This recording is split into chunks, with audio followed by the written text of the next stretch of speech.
Hello, আমি সৌরভ সূর্য। আজকে আমাদের এলিমিনেশন রাউন্ড এবং আজকে বোধহয় ছাঁটাই হয়ে যাবে অনেকেই। আমি প্লে করেছি ফরহাদ চরিত্র। ফরহাদ মূলত একজন শিল্পপতি। এখন একজন ব্যাচেলরের পক্ষে একটা রাতে তো শিল্পপতি হয়ে ওঠা সম্ভব হয় না। সেখানে হয়তো আমি আমার সত্তাটাকে তার সঙ্গে একটু মেল্ট করার চেষ্টা করেছি, যে খুব স্বাভাবিক মানুষ, সারল্য বা এই ধরনের ব্যাপার, এবং যতটুকু সম্ভব হয়ে ওঠার চেষ্টা করেছি। বাকিটা বিচারকরা জানেন আমি কতটা কি করেছি। ক্যারেক্টার সবসময় একটা চ্যালেঞ্জিং ব্যাপার। এখন আমি যে ব্যাপারটা না, সেই ব্যাপারটা যখন আমাকে দেওয়া হয় তখন এটা আরও বেশি মজা লাগে। কেননা বিভিন্ন ধরনের শেডস, বিভিন্ন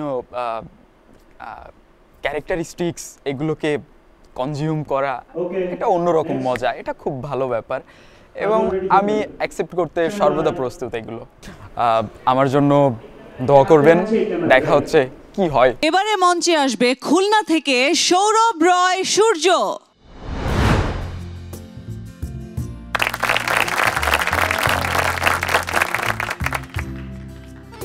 আমার নাম সৌরভ। কি করো, কোথায় পড়ো?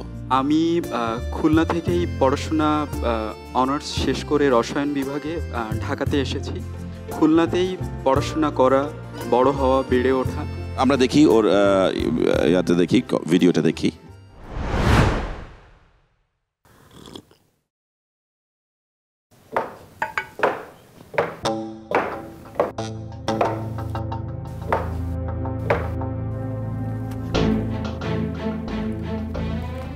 এইটা কি আপনার ফোন?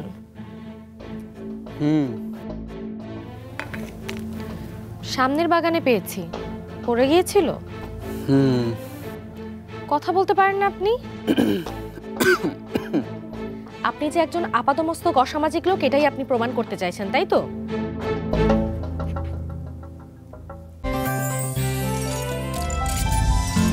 গাজী গ্যাস স্টোভ রান্নায় আনে শিল্পের ছোঁয়া।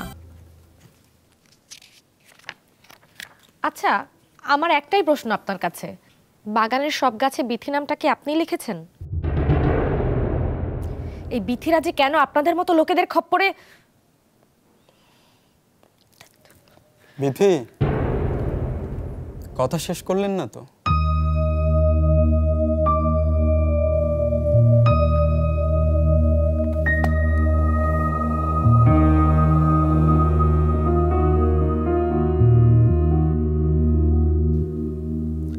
আমি সরি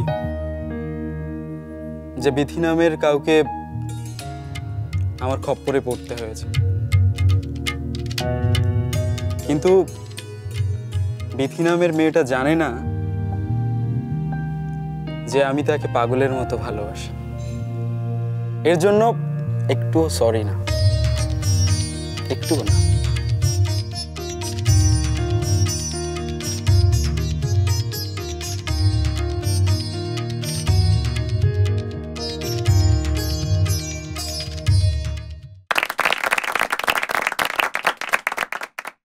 আমার মনে হচ্ছে সুন্দর মুহূর্ত ছিল তুমি যখন ডাকলে বিথিকে। তারপরে আমি দেখেছি যে তোমার আই কন্ট্যাক্ট আছে, তুমি ওর দিকে তাকিয়েই কথা বলেছো, কিন্তু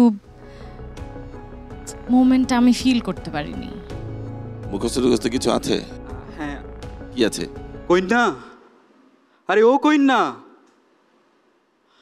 শুনো শুনো কইন্না ওরে, আমার কথা রাখো, মনের কথা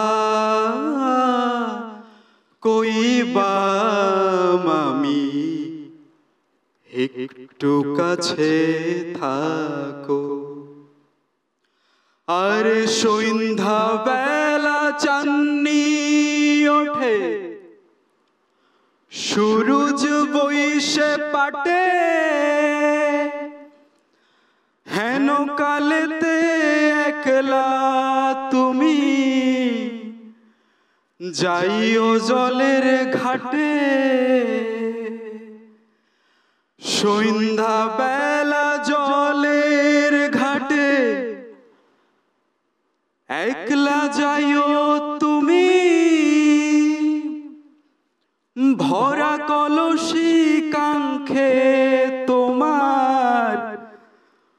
থুইলা দিয়াম আমি, থুইলা দিয়াম আমি। আমি আবারও বলবো যে মিস দ্য মোমেন্ট। আগের যে ভিডিওটা আমরা দেখেছি আপনার ওখানে খুব সুন্দর জায়গা ছিল। নট নেসেসারিলি যে সবসময় ডায়লগ থাকতে হবে, ডায়লগ না ছাড়াও কিন্তু অ্যাক্টিং করাটা সবচাইতে কঠিন এবং সর্বোত্তম। আপনার কাছে প্রপস ছিল সুন্দর, এটা একটা ফলস, মানে আপনি কিন্তু আসলে এটার মধ্যে নাই, তাই তো? আপনি অ্যাকচুয়ালি দেখছেন না। আগের যে ভিডিওটা আমরা দেখেছি ও অ্যাকচুয়ালি ওয়েট করছিল বিথি কখন আসবে, এটা আমি দেখছি না, মানে আমি ফলস। সেটা করলে খুব মোমেন্ট তৈরি হতো ওই জায়গাটা। আমি মাঝে মাঝে অমায়িক হয়ে যায়, সেই জন্য একটু সমস্যা। আমার এক বন্ধু ছিল হুমায়ুন ফরিদি, ওনার নাম, গ্রেট অ্যাক্টর। উনি সিম্পলি খুব লুক ওয়াইজ খুব ইমপ্রেসিভ না। একটা পারফরমেন্স সে সময় খুব আলোচিত হয়েছিল প্রেমের নাটকের ক্ষেত্রে। এরকম বিথি নামের কোনো একটি ইসের এত প্রেমে পড়েছে যে রাস্তাঘাটে যেখানেই যায় না সবসময় নাম জপছে, Bithi Bithi Bithi Bithi Bithi Bithi Bithi. That creates the moment, এবং সেটা অ্যাক্টরের মোমেন্ট, এটা স্ক্রিপ্টে লেখাও ছিল না। অ্যাক্টর এইগুলো ক্রিয়েট করে। আপনি যখন বিথির সঙ্গে তার চোখের দিকে তাকালেন, আপনি চোখ সরিয়ে নিয়েছিলেন কেন? কেন একদম deep, not looking into the eyes? কি করবো, তোমাকে ছাড়া তো আমার কিছু ভালো লাগে না, মনে হয় না। আমার কাছে যেটা মনে হচ্ছে, তুমি ভেতরে ভেতরে অনেক কিছু ফিল করেছো মনে হয়ে, মানে তোমার কাছে মনে হয়েছে ইমোশনালি ছিলা, ইমোশনালি চার্জড আপ ছিল আমাকে মনে হয়েছে, কিন্তু সেই এক্সপ্রেসটা ঠিক রাইট ইমোশন তুমি ফিল করনি, সেই অ্যানালাইসিসটা ঠিক হয়নি। আমরা কথা বলি, ইউ হ্যাভ পোটেনশিয়ালস, আপনি আপনার ইচ্ছা আছে, কিন্তু অনেক কষ্ট করতে হবে। তারপরেও আপনাকে আমরা আর একটা সুযোগ দিতে চাই। আপাতত আপনাকে আমরা ডেঞ্জার জোনে পাঠাতে চাই। পরবর্তীতে একটা জায়গা দিয়ে কম্পিটিশনে সবার সঙ্গে মিলিয়ে তখন আপনাকে আবার আসতে হবে। Thank you. ওয়েটিংয়ে থাকার পরেও আমি বাতিল বলে গণ্য হলাম। হয়তো আমার কোনো যোগ্যতা নেই, হয়তো আমাকে আরও শিখতে হবে। আমার কাছে মনে হয় কি যে কোনো কিছু থেকে সরে যাওয়া মানে নতুন করে আবার প্রস্তুতি নিয়ে আবার শেখা, এবং একটা মুক্তি এক প্রকার। হয়তো যুক্ত থাকলে অনেক কিছু শিখতে পারতাম, হয়তো মুক্তি পেয়েও আরও অনেক কিছু শিখতে পারতাম। সত্য কথা বলতে ইলেকট্রনিক মিডিয়া সম্পর্কে আমার কোনো ধারণা ছিল না, খুব কম ছিল। আমি এখানে আসার পরে আমার একটা ধারণা হয়েছে। তাছাড়া অনেকগুলো সেশনের মধ্য দিয়ে আমরা গেছি, যেমন গ্রুমিং, একটা ইয়োগা, তারপর ক্যারেক্টারাইজেশন, অনেক কিছু।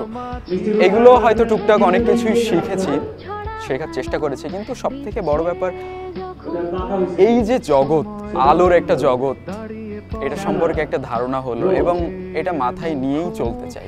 কোনো কিছুই হয়তো খারাপ লাগেনি, কি বলবো, খারাপ লেগেছে মানে অনেক সময় অপেক্ষা করেছি তো, বাঙালি মানুষ বুঝতেই পারেন, মানে ব্যাকবোনটাই একটু ব্যথা হয়ে গেছে, তাছাড়া কোনো কিছু অপছন্দ হয়নি।